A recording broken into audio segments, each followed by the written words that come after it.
Assalamualaikum warahmatullahi wabarakatuh. Salam sejahtera, salam PKP dan juga selamat berpuasa untuk hari yang kelima. Pertama sekali saya mengucapkan terima kasih kepada semua yang masih setia bersama kami dalam program Tanya Curator secara live di Facebook Jabatan Muzium Malaysia. Pada pagi ini, saya, Siti Rabiah binti Abdul Rahman, Kurator Muzium Negara akan bersama anda dan akan bersama-sama mengkongsikan satu topik iaitu berkaitan dengan koleksi terpilih Muzium Negara. Baiklah, kepada yang pernah mengunjungi Muzium Negara ataupun belum mengunjungi, program ini sebenarnya adalah satu program sangat bermanfaat ya untuk kami sebagai kurator berkongsi maklumat berkaitan dengan koleksi-koleksi kami yang kami pamerkan di galeri-galeri. Baiklah, pada pagi ini saya akan menumpukan kepada satu koleksi utama Muzium Negara, iaitu satu koleksi yang telah pun diangkat sebagai objek ketara warisan kebangsaan di bawah Akta Warisan Kebangsaan 2005 dan ia telah diwartakan pada 14 Februari 2009. Jadi objek ketara ini adalah patung Avalokiteswara ataupun secara lebih tepat lagi adalah Bodhisattva Avalokiteswara Amoghapasha. Okey, minta maaf kalau sebutan saya tidak berapa tepat kerana ia ada dalam bahasa Sanskrit. Okey. Jadi sebenarnya bila kita melawat ke sesuatu muzium, selain daripada kita belajar tentang sejarah budaya, kita juga boleh belajar tentang kesenian ya, arts yang terdapat pada artifak-artifak. Jadi setiap artifak itu mempunyai karakteristiknya tersendiri dan juga falsafahnya tersendiri. Jadi saya berharap tuan-tuan yang menonton pada pagi ini selepas tempoh PKP nanti bolehlah melawat ke Muzium Negara dan boleh melihat dengan sendiri artifak-artifak kami, especially yang kita namakan koleksi terpilih. Ya, okey. Patung Avalokiteswara ini adalah objek warisan kebangsaan. Dan untuk maklumannya, patung ini adalah bukti tinggalan peradaban Hindu-Buddha di negara kita dan ia telah dijumpai pada tahun 1936 di sebuah kawasan perlombongan yang dimiliki oleh Anglo-Oriental di Bido Perak. Ya. Jadi patung ini sebenarnya adalah salah satu patung Avalo ataupun arca Avalo yang agak sempurna ya, kecuali satu tangan dia yang telah patah. Ia memiliki 8 tangan dan satunya telah patah dan selain itu dia masih lagi komplit ya dengan dia punya ciri-ciri karakter dia sendiri. Baiklah, kenapa saya memilih arca Avalokiteswara Amoghapasha ini? Okey.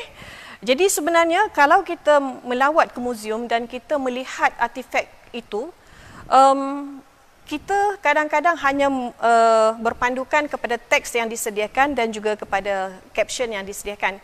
Tetapi jika kita mempunyai fokus ataupun interest tersendiri untuk melihat dengan lebih teliti sesuatu objek itu, sebenarnya muzium adalah satu platform yang sangat baik ya. Dan contohnya untuk patung ataupun arca Avalo ini, kalau kita lihat di sini dia seperti arca Avalo yang pernah kita lihat di tempat-tempat lain ataupun di muzium-muzium lain, tetapi kalau kita lihat secara lebih dekat, dia ada satu karakter yang mungkin orang dapat lihat tetapi tak boleh nak tahu sebenarnya apa maksudnya. Okey. Jadi kalau kita boleh lihat, kita zoomkan ya kamera kita di sini. Jadi kita lihat di sini, tuan-tuan boleh halakan pandangan anda, okey?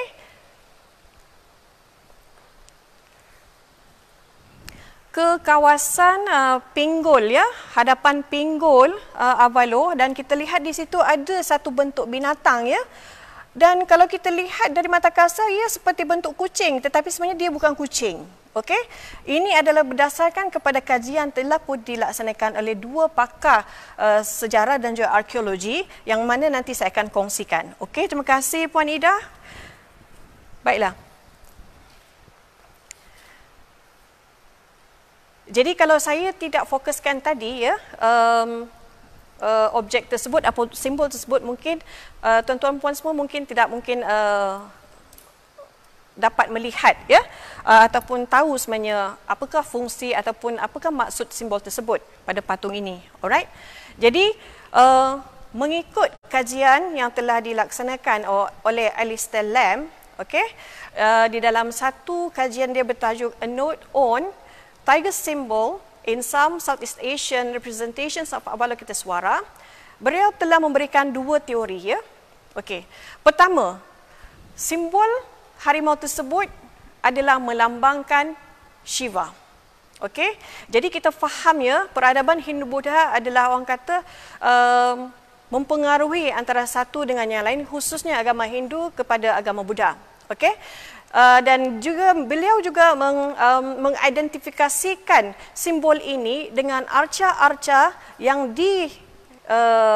dibuat semasa pemerintahan atau empayar kerajaan Sriwijaya daripada abad ke-7 hingga abad ke-11. Okey, di mana dari segi sejarah kita tahu empayar Sriwijaya merupakan satu empayar yang besar, satu empayar maritim ataupun pemerintahan thalassocracy di rantau Asia Tenggara, dan kuasa politiknya merangkumi Jawa, Tan Melayu dan juga selatan Thailand. Okey. Jadi begitulah luasnya ya kuasa politik, dan juga Empayar Sriwijaya ini dikenali sebagai pusat penyebaran agama Buddha, Mahayana dan juga Vajrayana. Okey. Jadi di sini kalau kita lihat ya, kalau kita rujuk semula, Alistair Lamb mengatakan bila dia melihat simbol pada Avalo ini ya adalah satu simbol yang biasa digunakan atau dilihat pada arca-arca di Empayar Sriwijaya. Okey. Jadi dia juga mengatakan bahawa kenapa dia katakan dia mengidentifikasikan simbol ini kepada arca zaman kerajaan Sriwijaya, kerana dia setakat kajian beliau tak pernah lagi menjumpai Avalo dengan simbol ini, seperti contohnya di India tidak terdapat ya Avalo dengan simbol ini. Jadi memang pandai arca ataupun tukang arca, apa orang kata, dia apa orang kata banyak membuat arca-arca ini sebenarnya adalah pada di kawasan di rantau Asia Tenggara ataupun jajahan kerajaan Sriwijaya. Baiklah, sebelum itu kepada sesiapa yang berminat untuk bertanyakan soalan, silalah tuliskan soalan anda dan saya akan cuba menjawabnya, dan sekiranya saya tidak berkesempatan saya akan jawab kemudian nanti. Walau bagaimanapun saya mengharapkan partisipasi ataupun tuan-puan punya orang kata participation ya bersama-sama dengan saya pada pagi ini. Baiklah. Jadi teori yang pertama tadi dikatakan dia adalah satu simbol yang mana dia adalah satu simbol yang sangat penting dalam perkembangan kesenian dalam sejarah kerajaan ataupun Empayar Sriwijaya. Okey. Dan satu lagi kajian yang lebih detail sebenarnya telah pun dilaksanakan oleh Profesor Nick Hassan Suhaimi ya. Dan Prof merupakan seorang ahli arkeologi dan juga berminat tentang sejarah, dan beliau telah mengkaji dengan lebih mendalam ya berkenaan dengan simbol harimau pada patung Amogapasha Avalokitesvara ini. Okey, jadi Prof Nick Hassan Suhaimi bersetuju dengan simbol harimau ini yang mana dilambangkan sebagai Shiva ya, iaitu di mana kita lihat pengaruh Hindu itu masih lagi diterapkan dalam agama Buddha, khususnya semasa zaman kerajaan Empayar Sriwijaya.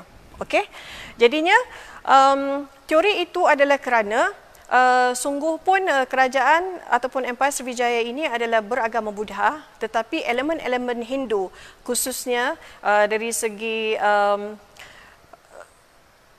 konsep Dewa Raja itu masih lagi diaplikasikan.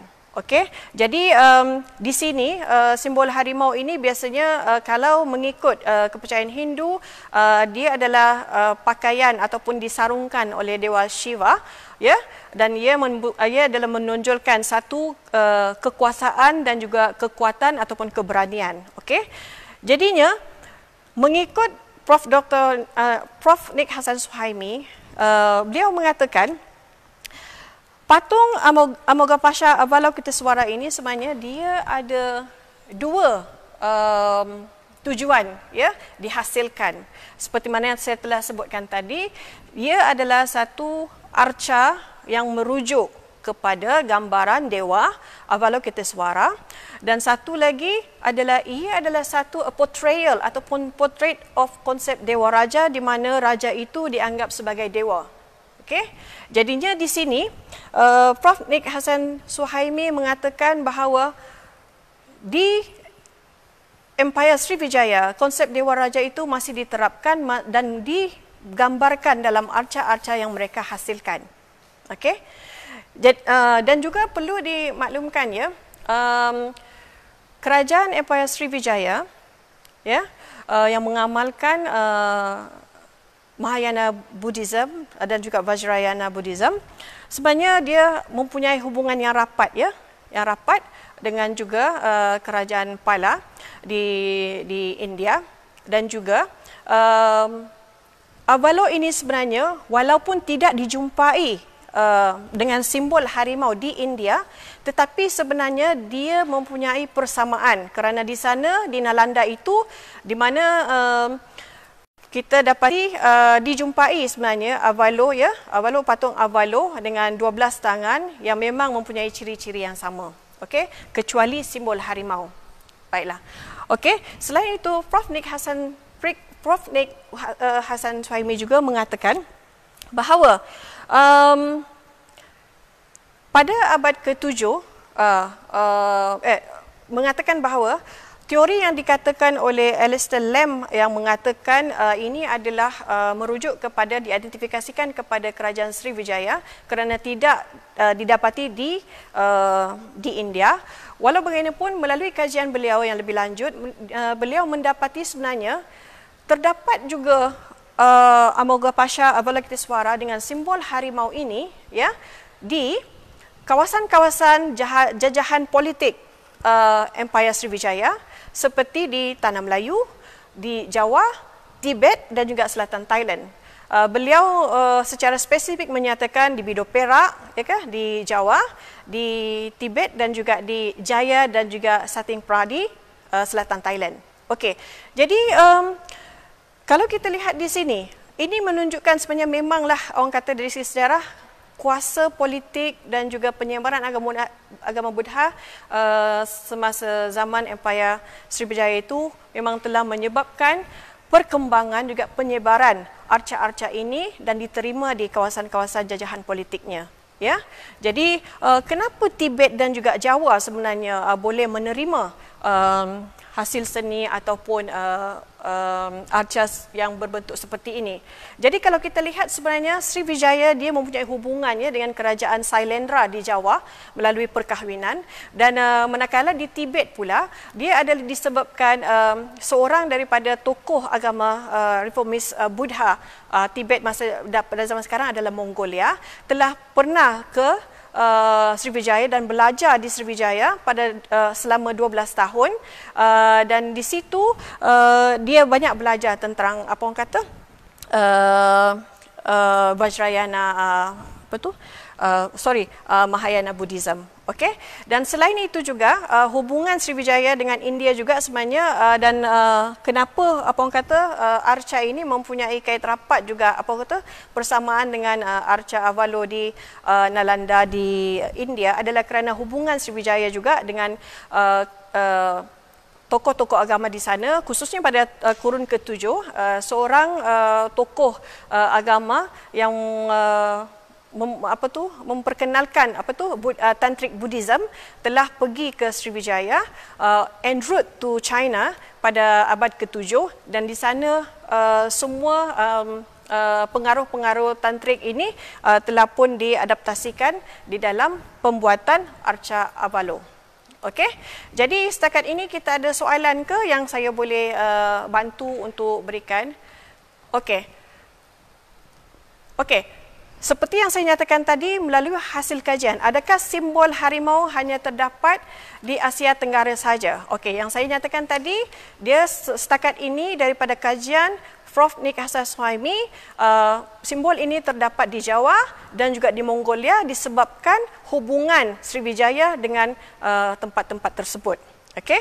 Dan selain pada itu, bahan apakah yang dikatakan untuk membuat arca? Okey, untuk makluman, arca ini diperbuat daripada gangsa ya, dan kita tahu gangsa adalah satu metal yang sangat solid ya, dan dicampurkan dengan bahan lain dia akan menjadi satu adunan alloy yang lebih kuat dan kukuh, dan setakat ini kalau kita lihat bahan tersebut masih lagi kekal dan masih lagi sempurna sampai sekarang ni lah ya. Okey, selain daripada itu ada lagi soalan yang lain ke? Baiklah. Okey, jadi kalau kita nak katakan, ada lagi pendapat mengatakan Avalokitesvara Amoghapasha ini adalah satu bentuk tantric form of Buddhism ya. Dan di sini ini adalah pendapat daripada A. Getty, dan dia mengatakan cumanya dan Amoghapasha Avalo ni dia tidak semestinya mempunyai simbol harimau dan juga ada mempunyai simbol harimau pun ataupun tidak. Tetapi sebenarnya kalau di rantau Asia Tenggara ini, sebagaimana yang saya nyatakan tadi, melalui kajian yang telah dilaksanakan, memang Amoghapasha Avalokitesvara ni dia akan mempunyai simbol harimau, dan pada pendapat Getty, dia hanya terdapat pada Avalo yang mempunyai 8 dan 6 tangan. Tetapi menurut Prof. Nick Hasan Suhaimi, sebenarnya ada lagi, sebenarnya ada Avalo yang hanya bertangan 2 dan 4 juga mempunyai simbol yang sama. Dan untuk makluman, daripada semua Amoghapasha Avalokitesvara di Empayar Sriwijaya di Tanah Melayu, Selatan Thailand dengan Jawa, mempunyai persamaannya, iaitu simbolnya, iaitu ikonografik ataupun simbol harimau. Tapi yang terawal sekali simbol harimau pada arca Avalo ini adalah dijumpai di desa Bingin Jungut ya, di Palembang, yang mana dikatakan dibuat pada abad ke-7. Okey. Jadi selain daripada itu, kalau kita lihat di sini ya, banyak elemen-elemen Buddha ya, kepercayaan Buddha yang terdapat di sini. Dan satu lagi teori ataupun andaian yang Prof Nick katakan, oleh kerana Amoghapasha Avalokitesvara dengan simbol harimau ini lebih diidentifikasikan dengan Empayar Sriwijaya di kawasan Asia Tenggara ini, jadinya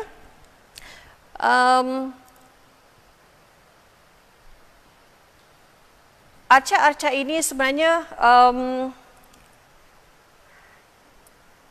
masih lagi boleh dilihat ya, khususnya di Indonesia, di Muzium-Muzium Nasional Indonesia dan beberapa kawasan yang bekas jajahan Sriwijaya dan juga di Jawa ya. Jadi kalau kita dilihat di sini, Prof. Nick Hasan Suhaimi memandangkan ia lebih menjurus kepada Asia Tenggara dan penganut kebanyakannya adalah masyarakat Melayu. Dia juga memberi andaian bahawa sebenarnya karakteristik pada Avalo ini sebenarnya telah pun menjadi satu dasar ya, ataupun satu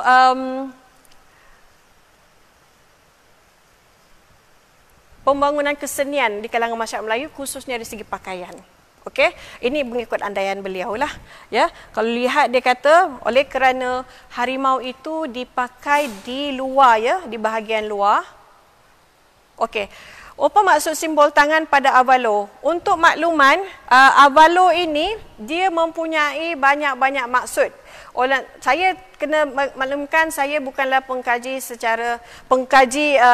agama Buddha ataupun arca-arca Buddha, tetapi yang saya katakan, bila dikatakan Avalokitesvara, dia merujuk kepada dewa yang melihat ke bawah dengan belas kasihan. Maksudnya untuk mencapai nirvana, seseorang itu perlu melalui kesusahan untuk mencapai kebahagiaan. Dan sebenarnya saya tak dapat, sebabnya dia ada 8 tangan dan setiap tangan itu dia akan mempunyai maksud yang tersendiri. Yang ini saya akan jawab bila saya akan dapat maklumatnya ya. Okey. Jadi seterusnya saya teruskan tadi, saya dah terhenti tadi sebab saya kena jawab soalan. Dan kalau yang saya katakan tadi, di mana Prof. Nick Hasan Suhaimi mengandaikan bahawa bila kerana kesenian dan juga portrayal of iconographic seperti harimau yang dipakai di kawasan luar ataupun di luar doti ataupun kain yang dipakai oleh patung Avalok ini, dia telah merupakan simbol bagaimana sebenarnya masyarakat Melayu itu bermula memakai samping. Jadi inilah satu andaian sangat baru, even saya sendiri bila saya terbaca, dan maklumat itu bagi saya berkemungkinan dan ia memerlukan satu kajian lanjut. Manakala pakaian ataupun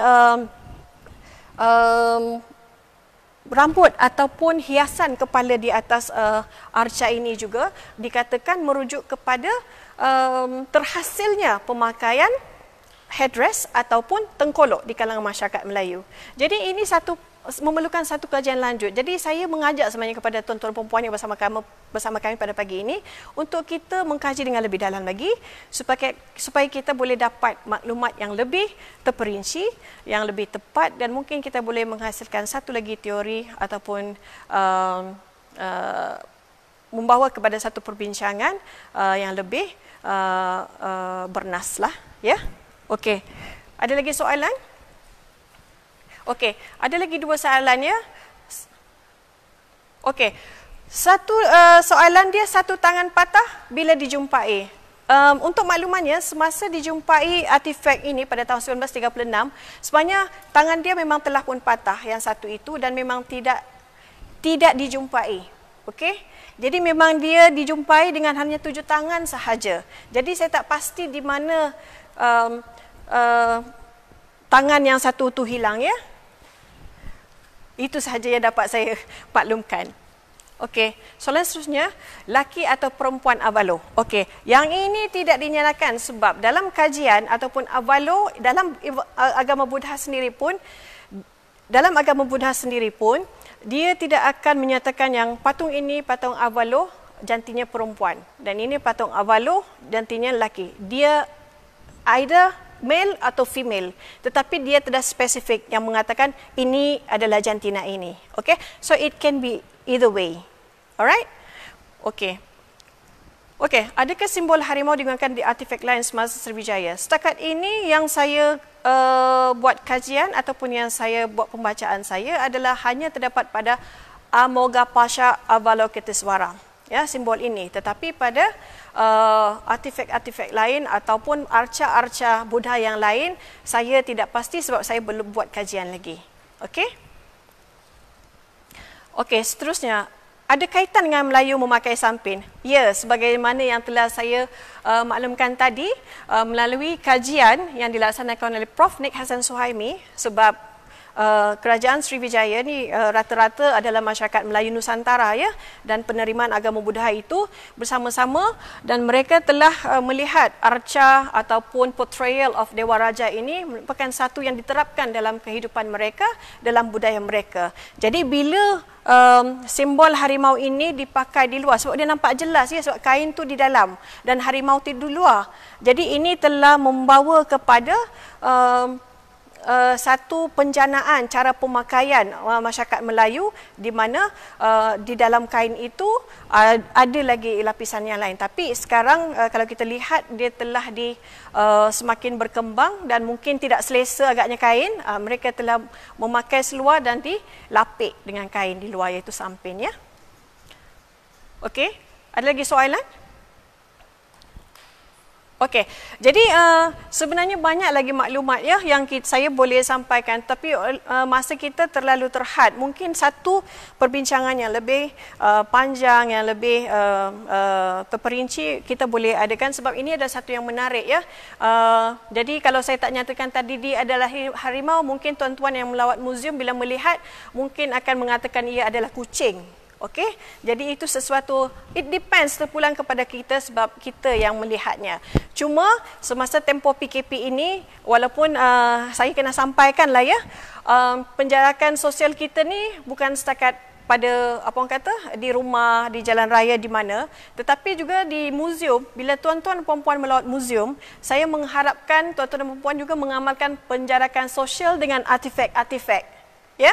Sebabnya keselamatan itu menjadi satu keutamaan. Saya risau jika tuan-tuan datang melawat dan melihat arca ini yang dimasukkan dalam satu showcase cermin macam ini, tuan-tuan akan terlalu teruja dan sehingga tak sedar dan akan terhantuk pada cermin ini dan akan boleh menyebabkan kecederaan. Jadi pastikan ya, jaga jarak anda. Baiklah, saya rasa sampai di sini sahaja perkongsian kita pada pagi ini. Saya mohon maaf kalau ada salah dan silap. Dan juga saya berharap sesiapa yang ada maklumat yang lebih lagi boleh kongsikan dengan kami di Muzium Negara sama adik di Facebook ataupun di Instagram dan juga Twitter. Okey, setakat itu sahaja. Terima kasih banyak-banyak kerana bersama saya. Assalamualaikum warahmatullahi wabarakatuh dan selamat berpuasa.